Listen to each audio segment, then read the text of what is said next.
The Flagstaff job was a special kind of hell, the kind paved with good intentions and corporate money.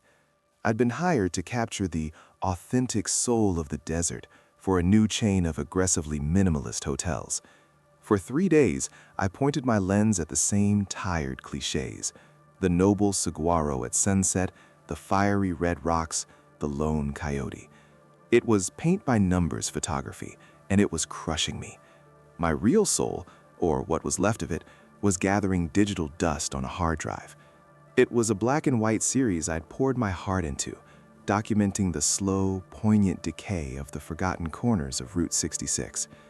I'd captured a child's tricycle, its red paint faded to a dull pink, slowly being consumed by rust and weeds outside an abandoned motor court.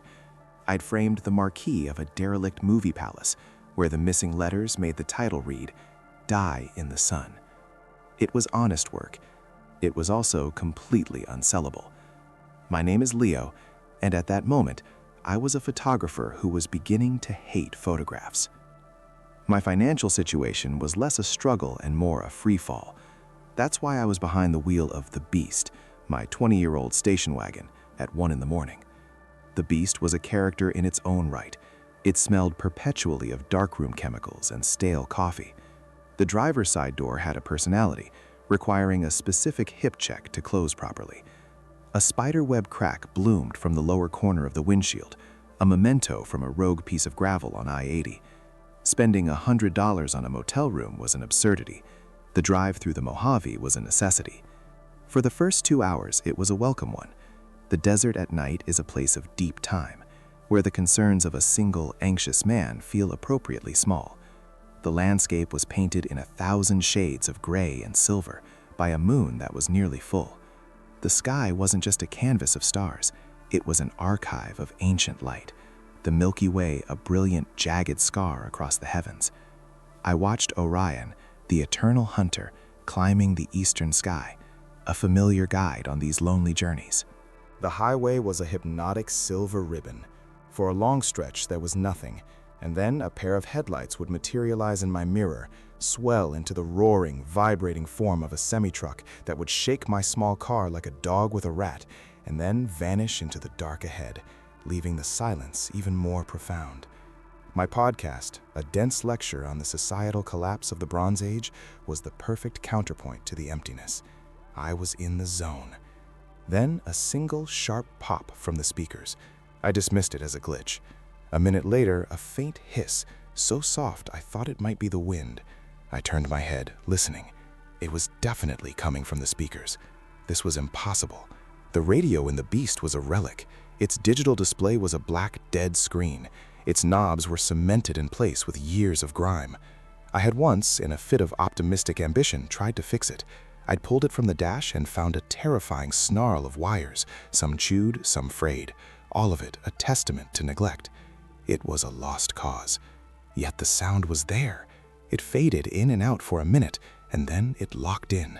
It was a clean, repeating 3-part pattern, a low-frequency pulse, like a deep, slow heartbeat, a long, textured hiss, like 1,000 whispers, and then a pause of pure, dead silence. Pulse, hiss, pause. I grabbed the volume knob, twisting it with a surge of adrenaline. It didn't move. I hammered the power button, the hard plastic unyielding under my thumb. A cold, alien feeling washed over me. It wasn't just a sound. It was a signal, and it had just begun broadcasting. Denial is a powerful anesthetic. My brain, a desperate logician, cycled through explanations. It was a short circuit, obviously, a bizarre form of interference from a military base.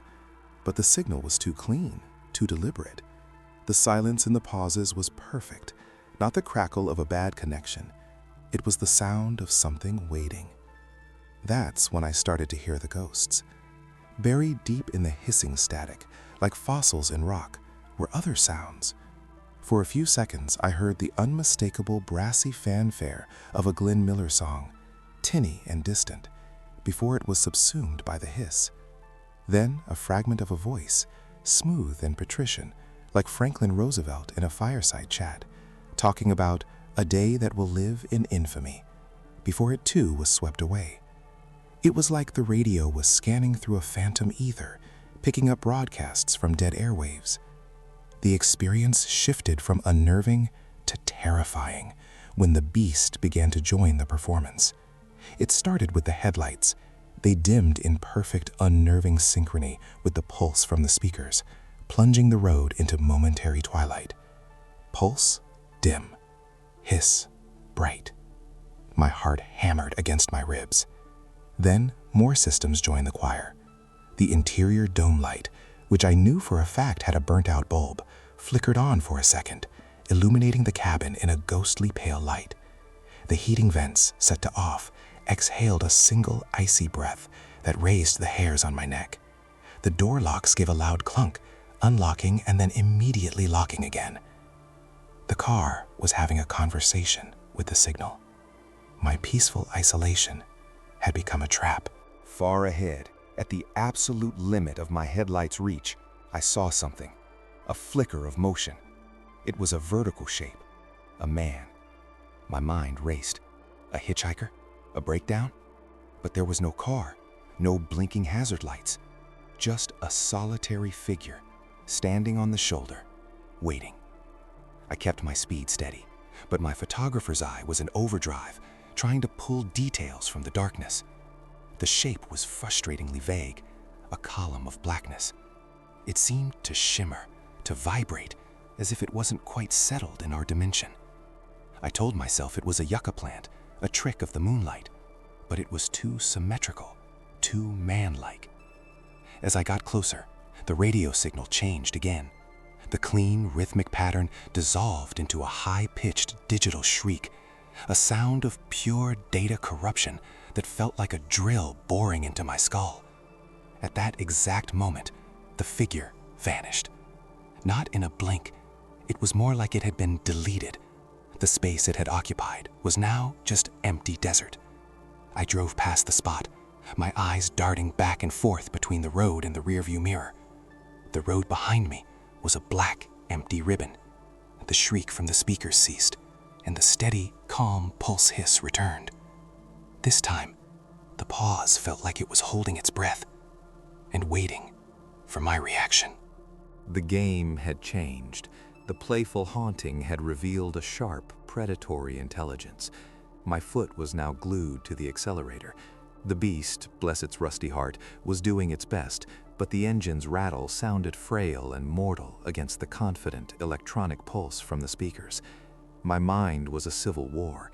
The rational soldier in me insisted this was a waking dream, a complex hallucination brought on by caffeine, exhaustion, and the hypnotic drone of the highway. But the ancient animal scout in me knew better. It knew the scent of a predator on the wind. It knew I was being herded. The whispers from the static returned, but now they were clear, coalescing into that same flat, synthetic voice, and it began to speak my history. 101995, my birthday. A cold fist clenched in my gut. I remembered my 7th birthday, a party with a Superman cake. 4282009, the day my mother died. The memory was a physical blow, the smell of the hospital, the sterile white of the sheets, the final rattling breath. I gasped, a ragged tear in the silence of the car. 6122017, the day I drove this very car to Los Angeles, the interior packed with all my worldly possessions, my heart full of a hope that now seemed pathetic and naive. 830223, the date on the rejection letter from the gallery in Santa Monica, the one that had called my Route 66 series technically proficient but emotionally vacant.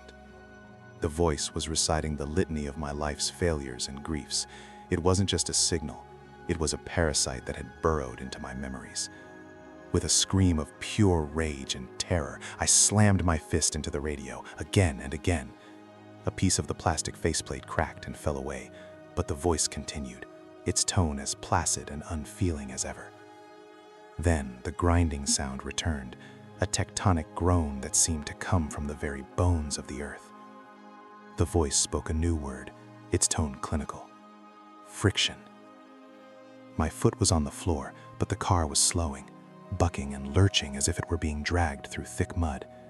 The engine whined, a high, thin scream of mechanical torment. The steering wheel shook so violently in my hands that my teeth rattled. It felt like I was wrestling with a giant. The grinding from the radio grew to a deafening roar, and the entire car vibrated, the cracked windshield shaking in its frame. And through the vibrating, distorted view, I saw it. It was standing in the middle of the road, not 50 feet away. It was waiting for me. The figure. It was real. A 7-foot-tall splinter of night. Its limbs were too long, its joints articulated in ways that defied biology. It wasn't just dark. It was a batch of anti-light, consuming the beams from my struggling headlights. The voice returned, a dry, intimate whisper that bypassed my ears and was injected directly into my brain. It drew out my name, tasting each letter. Lee, O-N-A-R-D. No one had called me that since my mother. The engine gave one last shuddering cough and died. The car coasted to a final, silent stop. And then a cascade of system failures. The headlights winked out. The dashboard went dark. I was plunged into a darkness so absolute it felt liquid, filling my lungs, pressing on my skin. The only light, the only sound, was the radio. Its dead screen now pulsed with a sickly, cancerous green, and the voice was back, its tone maddeningly calm. "We have arrived, Leonard." The figure was a tear in the universe, a silhouette of deeper black against the star-dusted night. I couldn't see it move, but I felt its approach like a change in air pressure. My hand, slick with sweat and shaking uncontrollably, found the door lock button. The thunk of the locks was a child's sob in the vast, hostile silence. A formality, the voice observed, a hint of something like pity in its tone, but a comfort, I suppose. It then began a systematic dismantling of my psyche. You fear mediocrity more than death. You believe your art is a shield against oblivion, but you have produced nothing of value. The rejection letter from the Aperture Gallery is kept in the top left drawer of your desk. You read it sometimes. Why? Each word was a precisely aimed dart. It knew. It knew things no one could know. With my last shred of defiance, I grabbed the heavy DSLR camera. "The machine that captures light," the voice mused. "An interesting toy, but it cannot capture what has no light to give." I squeezed my eyes shut, curling into myself, a pathetic armadillo of flesh and bone. Don't look, don't see. The first touch was a slow, deliberate scraping sound from the roof. Scrape. It was the sound of something heavy and sharp being dragged across the metal. My whole body went rigid. Then the car's suspension groaned, dipping on the driver's side as an immense weight settled upon it. A new sound began. A methodical tap, tap, tap. At the top of my window, like a beak testing the glass. The tapping moved down, tracing the rubber seal with an unnerving precision. I heard the door handle jiggle. Once. Twice. Then it was wrenched upwards hard. The locked mechanism held, but the entire door rattled in its frame. The voice on the radio spoke again, its tone now one of pure scientific curiosity. "You are a creature of sight, Leonard, your primary sense for processing reality. So I ask you, what is reality without light? Look." As it commanded, the green glow from the radio exploded into a brilliant, searing white light, a magnesium flare that turned the car's interior into a sterile, overexposed nightmare. And on the mirror-black surface of the side window, less than a foot from my face, I saw the reflection of the thing that was looking in. It was a long, narrow, bone-white face. It had no eyes, no nose, no hair. Just a smooth, featureless expanse of what looked like polished ivory. Below this blankness, where a mouth should be, there was only a perfectly circular black hole. It was a void that seemed to pull at the light, to drink the very energy from the air. It was a physical representation of nothingness, and it was open. The light, the sound, the face, it all vanished. The universe snapped back to a silence and darkness so profound it felt like the moment before creation. And I had just seen the Creator. I remained in that state of catatonia for an eternity. My mind was a shattered mirror, reflecting only the image of that black hole mouth. The silence was no longer an absence of sound, but a presence in itself, a heavy blanket smothering the world. It was the silence of the void I had just witnessed. Slowly, agonizingly, the animal instinct for survival began to claw its way back. I took a breath, a shuddering, painful gasp. I was alive. My limbs ached as I uncurled myself. I risked a look over the dashboard. The road was empty. The tear in the world was gone. The desert was just the desert, serene and uncaring. My hand, moving with the jerky motion of a rusty automaton, reached for the ignition. I twisted the key. With a defiant, impossible roar, the beast's engine turned over. The headlights blazed to life, reclaiming a small patch of reality from the overwhelming darkness. The dashboard clock glowed a steady 3:47 a.m. No time had passed. All of eternity had transpired in no time at all. I didn't wait. I threw the car into drive and stomped on the accelerator with all my might. The tires screamed, leaving a sacrificial offering of burnt rubber on the asphalt. I drove with my eyes locked on the road ahead, but my mind was trapped in the rearview mirror. I saw the figure in the shimmering heat haze off the asphalt, in the silhouette of every Joshua tree. The radio was silent, but the static was now inside my head.